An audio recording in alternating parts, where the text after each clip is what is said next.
Hello friends, welcome back to my channel. இப்போ நம்ம அடுத்தது வந்து ஸ்டோன் செயின் வந்து எப்படி ஃபிட் பண்ணுறதுன்னு பார்க்குறோம். இது நம்ம நார்மலாக அடியில் கம்மை தடவிட்டு கொஞ்சம் நேரம் கழிச்சும் ஸ்டிச் பண்ணலாம். இல்லை ஓரளவு ப்ராக்டிஸ் ஆனதுக்கப்புறம் நம்ம நார்மலாகவே தைக்கிற நார்மல் த்ரெட்டை வச்சு ஸ்டிச் பண்ண வேண்டியது. ஆனால் நீங்கள் ஒட்டினதுக்கப்புறமா ஸ்டிச் பண்ணால் தான் அது உங்களுக்கு நல்லாயிருக்கும். நீங்கள் ஒட்டிட்டு அப்படியே விட்டுட்டிங்கன்னா விழுந்துடும் சீக்கிரம். இது வந்து பாக்ஸ் தையல் மாதிரி வரும். இது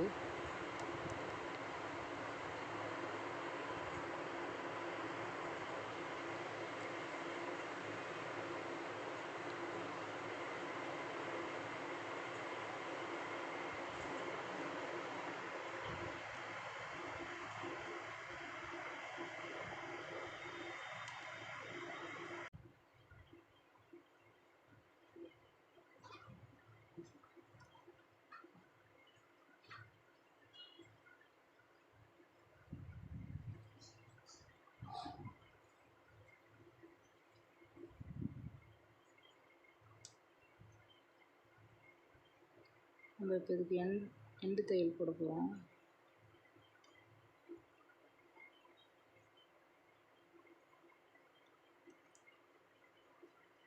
இது உங்களுக்கு வேணுங்கிற அளவு தைச்சிட்டு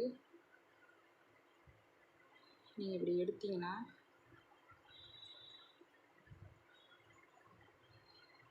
அதாவது இப்படி தையலை நீங்கள் இந்த ஸ்டோன் செயினை எடுத்து இப்படி அது தெரியுதான்னு தெரியல. சரி, ஓகே. நான் இந்த ஸ்டோன் செயினை எடுத்துகிட்டு நீங்கள் ரெண்டு ஸ்டோனை பிடிச்சிட்டு இப்படி திருப்பினீங்கனாலே அது வந்துடும் கையோட.